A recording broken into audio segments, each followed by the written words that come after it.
it will be the last preaching that I'm gonna bring for your idea this year. Okay. Okay, let's open Ezekiel 47, Yehezkiel 47 ayat 1 nanti sampai yang seterusnya. Gak usah pakai Inggris, pakai Indonesia aja. Indonesia aja, saya pakai Indonesia kok. Tadi biar gaya aja kelihatannya gitu. Sambil ngecek, oh bener saya bacanya gitu. Oke, Yehezkiel 47, demikian bunyinya. Kemudian ia membawa aku kembali ke pintu bait suci. Ya, jadi ada satu masa di mana dia ketika itu tidak berada jauh dari bait suci, dan kemudian Tuhan membawa dia kembali ke pintu bait suci. Dan di situ dibilang, sungguh ada air keluar dari bawah ambang pintu bait suci itu dan mengalir menuju ke timur, sebab bait suci juga menghadap ke timur, dan air itu mengalir dari bawah bagian samping kanan dari bait suci itu sebelah selatan mesbah. Lalu diiringi aku keluar melalui pintu gerbang utara, dan dibawanya aku berkeliling dari luar menuju pintu gerbang luar yang menghadap ke timur. Sungguh air itu membual dari sebelah selatan. Sedang orang itu pergi ke arah timur dan memegang tali pengukur di tangannya. Dia mengukur 1000 hasta dan menyuruh aku masuk ke dalam air itu, maka dalamnya sampai di pergelangan kaki. Teman-teman, kita lagi bicara tentang bait suci. Ada banyak orang datang ke bait suci itu motivasinya banyak, ya, macam-macam. Ada yang memang sungguh-sungguh mau bertemu dengan Tuhan. Ada yang sungguh-sungguh membutuhkan hadirat Tuhan.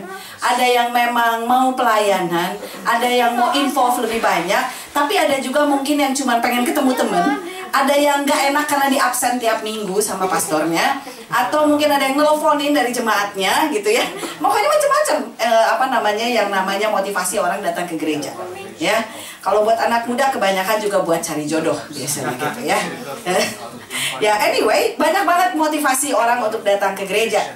Tapi di sini dibilang waktu dia ukur dalamnya sampai di pergelangan kaki, ada orang yang datang ke gereja cuman pengen coba-coba. Ya, datang ke gereja ya seperti Anda kalau main di pantai.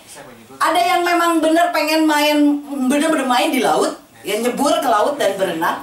Tapi ada yang cuman pengen ya main-main di pinggir pantai, cuman asal basah-basah dikit gitu ya. Ya udah cibung-cibung aja, dia udah bilangnya saya udah ke laut. Padahal yang basah cuma kakinya doang. Ya terus terang kalau saya di New Zealand sih nggak berani terus terang ke laut karena airnya dingin banget. Tapi anyway, kalau di Indo itu banyak banget yang namanya Pangandaran, Bali dan sebagainya. Cuacanya juga sangat baik. Tapi tetap banyak orang yang datang ke sana dan kemudian bilang bahwa dia pengen ke pantai, pengen ke laut, tetapi kemudian dia cuma kucuk main cipak-cipok doang gitu. Sudah gitu dia keluar lagi, ya. Dan mereka udah bilang bahwa saya udah pergi ke laut. Nah, tapi kemudian banyak juga orang yang datang ke gereja itu sebenarnya seperti itu. Jadi kayak cuma pengen nyicip doang.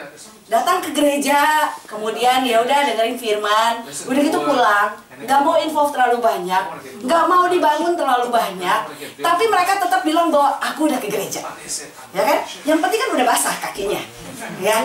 Airnya cuma sepergelangan kaki doang. Nah, terus kemudian ada lagi di sini yang diukur lagi, dibilang ia mengukur 1000 hasta lagi dan menyuruh aku masuk sekali lagi ke dalam air itu. Sekarang sudah sampai di lutut. Ada orang juga yang kemudian lebih rajin daripada sekedar orang yang cuman icip-icip itu. Dia sekarang orang sudah mulai rajin berdoa. Dia mulai membangun hubungan dengan Tuhan. Tetapi baru sampai situ aja. Dia belum bisa melakukan lebih lagi dan dia nggak mau lebih basah lagi. Pokoknya buat dia udah sampai selutut itu sudah lebih luar biasa daripada orang yang sepergelangan kaki tadi. Ya. Dan kemudian dikatakan lagi di sini, dia mengukur 1000 hasta lagi ya. Sekarang air itu sudah menjadi dibilangnya, dan kemudian dia mengukur 1000 hasta lagi dan menyuruh aku ketiga kalinya masuk ke dalam air itu. Sekarang sudah sampai di pinggang. Ada banyak orang yang berpikir bahwa cukup sampai di situ, sampai di pinggang. Kenapa? Pinggang itu urusannya perut. Perut itu urusannya dengan segala sesuatu yang ada hubungannya dengan kebutuhan kita. Ya, banyak orang datang ke gereja karena mereka menyadari ada kebutuhan untuk pribadi mereka, tetapi mereka tidak mau terlalu tahu lebih banyak, tapi mereka datang ke gereja karena mereka ingin untuk mendapatkan jawaban atau pemenuhan kebutuhan apa yang menjadi kebutuhan mereka secara pribadi. Ya. Dan kita akan bertemu dengan banyak orang seperti itu. Mereka datang ke gereja sekedar untuk sampai di situ. Tapi tahu nggak teman-teman bahwa untuk lebih lagi di dalam Tuhan, itu kita harus punya melakukannya dengan intentionally. Saudara, kita nggak bisa datang ke gereja kalau nggak intentionally, ya.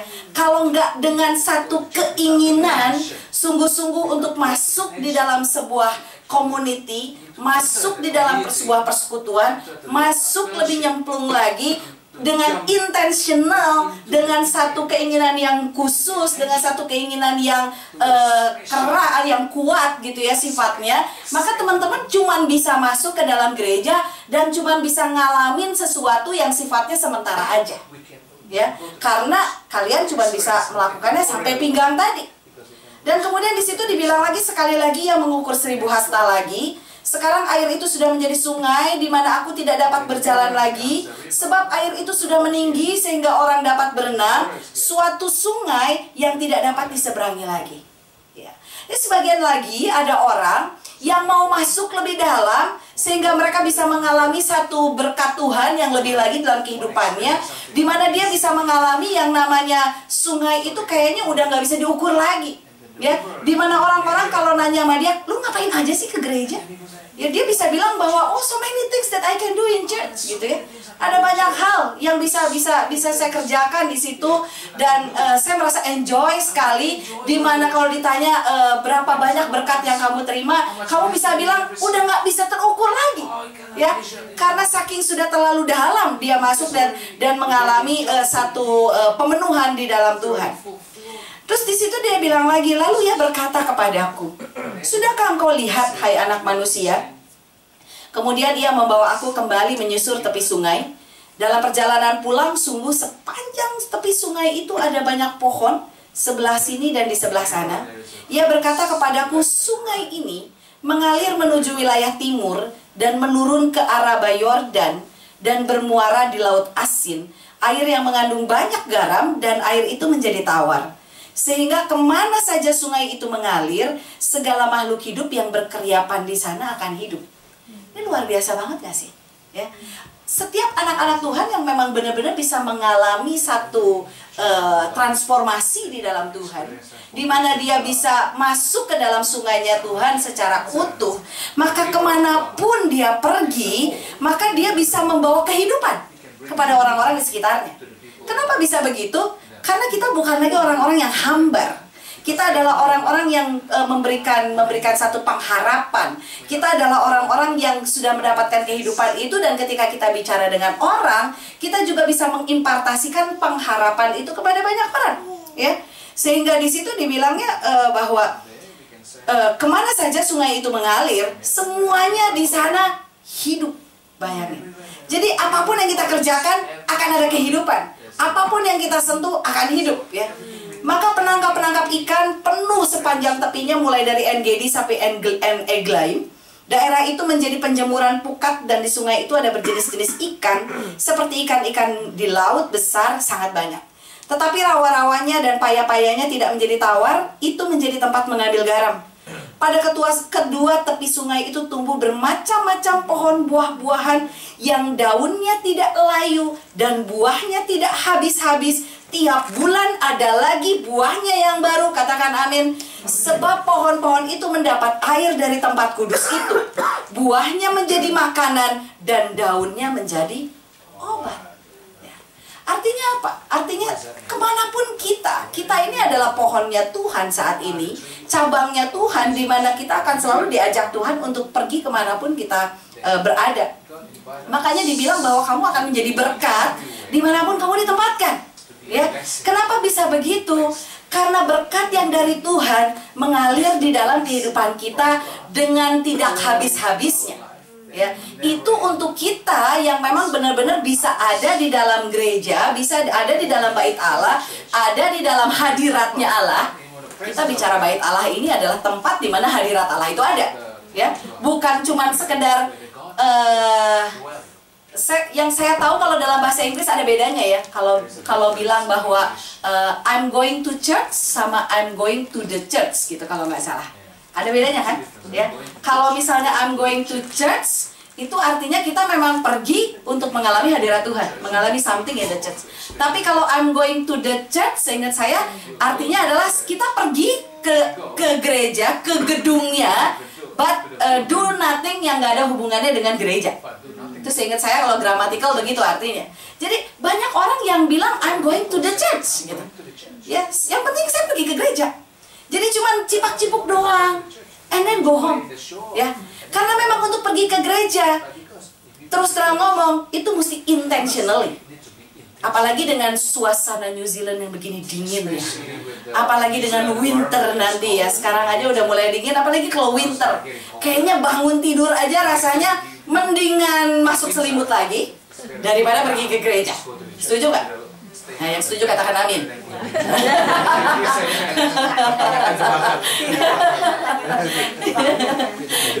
Anyway, memang suasananya kayaknya lebih mendukung untuk leha-leha di rumah, santai-santai, lama-lama di rumah gitu ya. Apalagi di rumah lebih hangat dibandingin di luar. Pasti pergi ke gereja di sini itu adalah sebuah effort yang luar biasa. Kalau kita nggak benar-benar intentionally pergi ke gereja, saya jamin lebih banyak orang yang berpikir untuk nggak pergi ke gereja. Ya. Tapi kalau orang yang punya kerinduan, punya kesadaran, punya kebutuhan akan Tuhan, dia bisa menemukan air yang lebih dalam di dalam kehidupannya. Dia pasti lebih terdorong untuk datang ke gereja dan mengalami hadirat Allah secara utuh di dalam hidupnya. Betul? Karena tahu ketika kita pergi ke gereja ada something yang akan menguatkan kehidupan kita, yang akan membawa kita kepada level berikutnya di dalam kehidupan kita. Ya. Dan itu yang kemudian kalau kita menyadari bahwa semakin dalam kita ikut Tuhan, semakin banyak hal yang bisa terjadi dalam hidup kita. Bahkan di situ sampai dikatakan bahwa buah-buah kita itu senantiasa akan bertumbuh dari waktu ke waktu, nggak pernah ada habis-habisnya. Selalu ada buah yang baru di dalam kehidupan kita, dari musim ke musim, nggak pernah ada habisnya, nggak pernah ada stopnya. Mungkin buah anggur nggak muncul bulan ini, tetapi mungkin juga buah ceri yang muncul. Nanti bulan depan bukan buah ceri, ada buah lagi, mungkin nektarin. Kalau udah nektarin nggak ada, nanti ada buah peach, ada buah. Tapi itu nggak pernah habis-habis di dalam kehidupan Anda dan saya. Ya, artinya apa? Artinya kehidupan kita itu full of blessings in God. Bahkan di situ dibilang nggak cuma buahnya yang bisa dimakan, daunnya aja bisa jadi obat. Ya, banyak orang berpikir mungkin aduh daun gitu ya. Daun ya udah buang aja, yang penting buahnya aja ambil. Tapi ternyata enggak. Bahkan daunnya aja bisa jadi obat. Artinya apa? Nggak ada sesuatu pun di dalam kehidupan kita yang waste. Semuanya bisa jadi something. Semuanya can be useful. Semuanya can be a blessing. Benar-benar seperti Yusuf. Kalau kita ingat cerita Yusuf di masa Kejadian, bagaimana kemanapun dia pergi, tempat itu diberkati dengan luar biasa. Ya. Sampai-sampai dia bisa dikasihi oleh setiap orang yang mengambil dia. Di posisi yang manapun dia berada, dia tetap bisa menjadi someone yang bisa membawa terang di tempat itu. Ya. Dan itulah kita. Mungkin teman-teman nggak menyadari sebenarnya kita kayak Yusuf apa enggak ya? Yes, you are like Joseph. Kenapa? Karena kita juga diberkati oleh Tuhan. Kita juga punya urapan yang sama seperti yang Yusuf punya. Kalau misalnya kita belum mengalami itu, mungkin yang berbeda cuma responnya. Yusuf dalam situasi apapun, dia tetap mengucap syukur dan dia tetap mengandalkan Tuhan di dalam segala sesuatu. Ya, sebetulnya kalau untuk anak Tuhan, saya kadang ingin mengubah statement ya. Kalau kita bilang ya in the good situation or in the bad situation, right? Kita sering ngomong gitu dalam situasi baik dan dalam situasi kurang baik gitu. Tapi for me, I think Tuhan sebetulnya bakal bilang bahwa your situation is always good. Benar nggak? Ya, so we can say that in the good situation and in another good situation and in another good situation, God is there and God involved. God will interfere to bring the better and the best things in our life. Amen. Ya. Mulai dari sekarang coba kita benar sekali lagi kita ubah paradigma kita. Karena kita percaya bahwa di mata Tuhan segala sesuatu yang kita alami itu baik. Ya, baik tentu saja bukan artinya selalu menyenangkan hati kita, tetapi baik yang menurut Tuhan itu artinya baik yang akan membawa kita kepada satu level berikutnya di dalam kehidupan Anda dan saya. Makanya Tuhan kenapa bilang bahwa sungguh aku melihat hari depanmu, hari depan yang penuh dengan pengharapan. Karena Tuhan pengen di dalam setiap stage, di dalam setiap fase kehidupan kita, kita bukan mengandalkan diri kita, tetapi mengandalkan Tuhan. Ya, karena itu selalu dibilangnya ada pengharapan, ada possibility, selalu ada satu hal yang Tuhan akan tunjukkan di dalam kehidupan kita. Roma 8 ayat 28 bilang bahwa Allah sungguh turut bekerja, ya kan? Allah sungguh turut bekerja. Are you sure that God really interfere in your life? Ya, kalau misalnya kita yakin bahwa Allah sungguh interfere, bahwa sungguh turut bekerja, maka sebetulnya kita bisa bilang bahwa all things is good, betul? And kita bisa bilang I can do all things through Christ who strengthens me. The 10 words, the 10 magic words, I think 10 kata yang benar-benar bisa membawa kita kepada satu kekuatan yang berbeda dalam kehidupan kita. Setiap kali kita mengalami sesuatu yang sepertinya kita nggak mampu menghadapinya, kita bisa ucapkan itu, kita bilang bahwa I can do all things through Christ who strengthens me. Dan kata-kata itu sepertinya akan memberikan satu kekuatan yang baru dalam kehidupan kita, yang akan membawa kita kepada satu stage yang baru untuk kemudian kita bisa melewati proses demi proses dalam kehidupan kita. And all those process is good for us. Amin. Ya. Karena kayaknya nggak mungkin kita bisa naik level, nggak mungkin kita bisa dipromosiin kalau kita nggak belajar untuk mengatasi sebuah problem di kantor kita, betul? Ya, kalau misalnya kita cuman bisanya ya gitu-gitu aja, yang rutin-rutin aja, yang nggak pernah bisa solving complicated problems gitu, mungkin bosnya pikir ya udah kamu cukup di level itu aja. Tetapi ketika bos kita lihat bahwa, you can solve the problems that is complicated ya, gitu ya. Pasti dia akan lihat ada kemampuan lebih di dalam diri kita, dan itu akan membawa kita dari level yang satu ke level yang berikutnya. Setuju nggak? Saya kalau enggak ya cukuplah kamu jadi data entry ya. Ya, ibu hamil juga bisa, cuma data entry gitu ya. Ya, Kelin. Ya, kenapa ibu hamil boleh katanya ya? Dia kan sampai bingung. Hah, ibu hamil masih bisa kerja. Ya, isinya cuma data entry. Betul nggak sih? Kalau data entry kayaknya gampang banget, cuma tinggal duduk di depan komputer, cetak-cetak doang. It's easy. Anyone can do it. Betul? Tetapi untuk satu hal yang lebih sulit, nggak mungkin dia cuma asal pilih orang. Dia pasti cari orang yang lebih capable, betul? Tapi gimana kita bisa capable kalau kita nggak pernah diuji dengan hal-hal yang lebih sulit di dalam kehidupan kita? Setuju nggak? Ya, itu sebabnya kenapa kita perlu menghadapi ujian itu. Jangan sebut itu sebagai pencobaan, because I know that God never give us any temptation actually, tapi the devil will, ya. But God will allow the devil do that to test us. Ya, Tuhan nggak pernah ngasih pencobaan dalam hidup kita, tapi Tuhan akan kasih ujian buat kita. Beda banget loh between test and temptation gitu ya. Tapi anyway, maybe next retreat lah ya saya jelasin itu. Tapi anyway, pede banget ya bakal kesini. Tapi anyway, saya mau bilang sama teman-teman bahwa ayo kita lebih intentionally ikut Tuhan. Kita lebih benar-benar punya niat dan punya keinginan untuk benar-benar ikut Tuhan. Karena ketika kita intentionally do that, you will see so many good things, so many great blessings that you will have in your life. Ya, karena Tuhan nggak mungkin izinkan sesuatu yang besar dipegang oleh orang yang belum siap. Tuhan akan kasih sesuatu yang besar kepada orang yang udah lebih mature. Betul? Makanya kenapa you need to grow. Kalau misalnya Tuhan gak butuh orang yang mature, saya yakin teman-teman gak usah growing in anything. Bahkan tentang faith sekalipun, faith itu harus growing. Ya, nggak mungkin faith yang dimiliki oleh anak kecil disamain dengan faith yang kita punya hari ini. Kayaknya nggak cukup, kapasitasnya nggak cukup, ukurannya kurang. Makanya Tuhan akan selalu bawa kita untuk menuju perjalanan iman yang baru, perjalanan iman yang baru lagi. Ya, sekali lagi, tapi don't worry about it, because God is Emmanuel. Dia adalah Allah yang selalu berserta dengan kita. Dia akan menyertai kita kemanapun kita pergi. Dan dia adalah Allah yang setia. Kalau dia yang memulai sesuatu, maka dia akan melanjutkannya sampai selesai. Amin. Maka kita nggak perlu khawatir untuk mengalami hal itu. Dulu terus terang teman-teman, saya tuh tipe orang yang gampang nyerah. Gampang nyerah dalam arti kalau ada problem yang cukup ya bukan cukup sulit lah, tetapi buat saya kayaknya udahlah, enggak juga nggak apa-apa gitu ya. Saya bakal lebih quit dan lebih bilang bahwa oke, it's okay, doesn't matter for me gitu.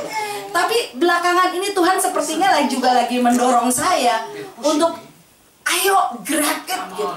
Go grab it. Kamu nggak bisa tiap kali begitu ketemu ketemu tembok gitu, ketemu tembok Jericho, and then saya bakal bilang oke, ya udahlah cukup sampai sini gitu. Nggak bisa begitu. Tuhan mau saya untuk terus terobos apapun yang ada di hadapan saya. Dan memang nggak bisa selama-lamanya kita akan selalu bilang sama Tuhan udahlah cukup sampai sini. Kita harus terus maju, kita harus terus maju, kita harus ngalamin pertambahan dan pertumbuhan di dalam kehidupan kita. Karena itu yang akan membawa kita kepada satu kehidupan yang berbeda bersama dengan Tuhan. Ya.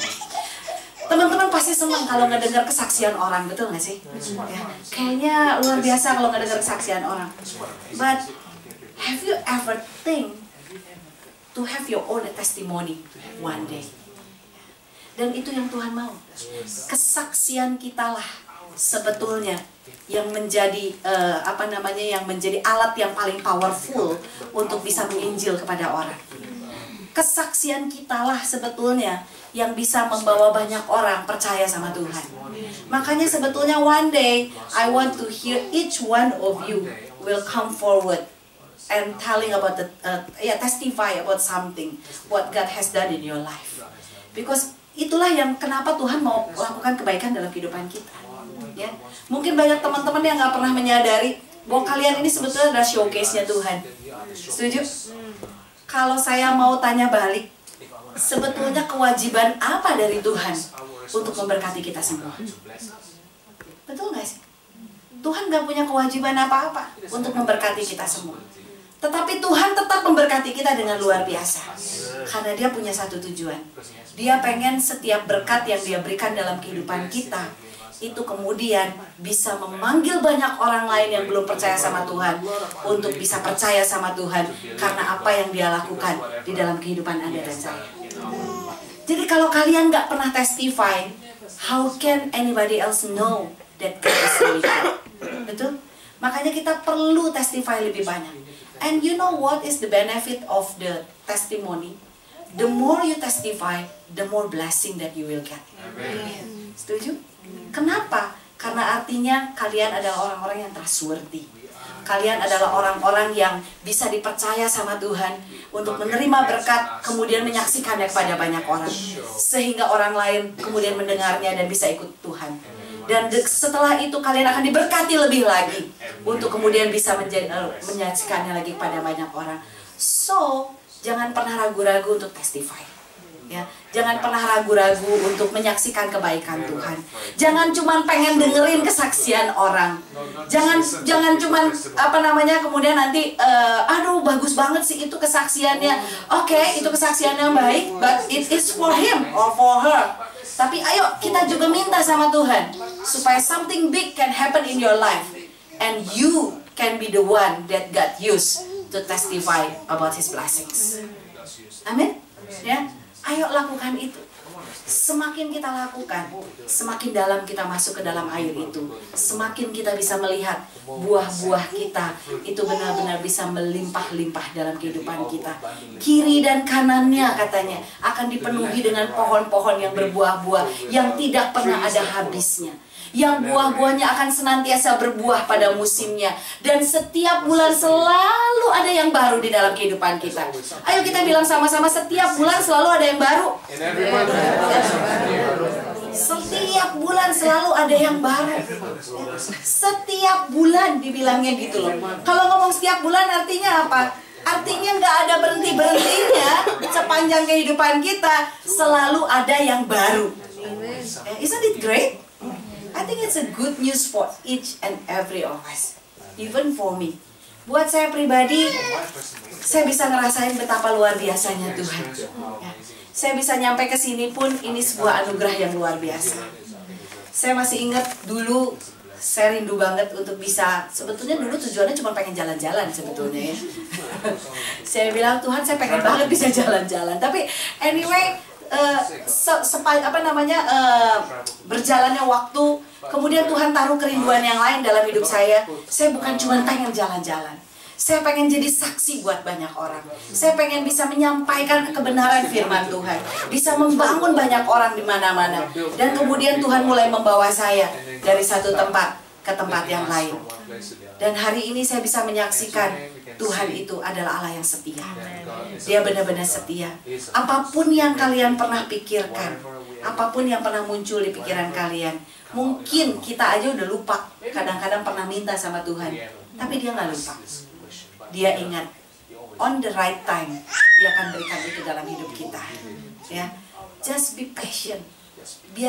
Give him time. Kasih dia waktu. Kasih Tuhan juga waktu untuk Tuhan boleh memproses segala sesuatunya.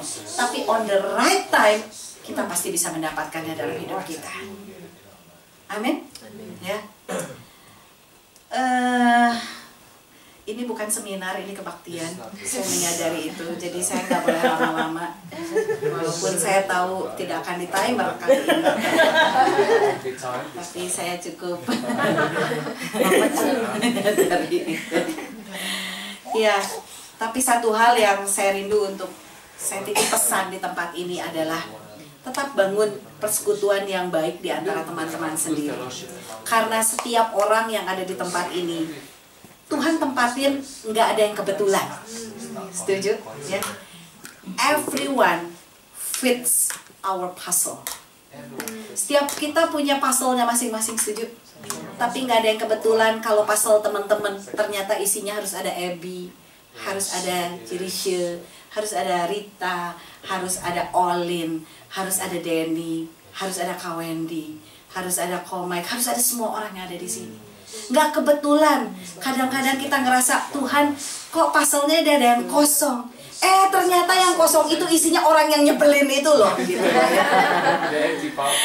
Dan Tuhan memang mau taruh itu di antara kita untuk membuat puzzle kita menjadi perfect. Ya, nggak ada yang kebetulan semua itu. Walaupun mungkin kita ngerasa, Tuhan kenapa ya aku harus diketemui dengan orang yang kayaknya selalu bikin konflik sama aku gitu ya. Tetapi tanpa kita sadari, she or he may be the one who will perfect your puzzle. Dialah yang akan membuat puzzle kamu menjadi perfect. Kalau kamu ngerasa mungkin ada yang bolong atau apa, bisa jadi itu adalah orang-orang yang mungkin saat ini lagi on the way to AFJ Wellington. Right? Ya. Dan setiap waktu puzzle kita itu akan bertambah besar di hadapan Tuhan. And every pieces will be fit in with the people that God knows will perfect your life. Gak ada yang kebenaran semuanya. Semuanya Tuhan udah atur sedemikian rupa. Tuhan mengatur langkah-langkah hidup orang yang benar, dikatakan begitu. Karena itu trust Him dan percaya bahwa gereja ini akan makin bertumbuh, akan makin bertambah besar, bukan karena usaha kalian, tetapi karena Roh Allah ada di tempat ini. Amin. Amin. Dan nanti ketika pulang, saya percaya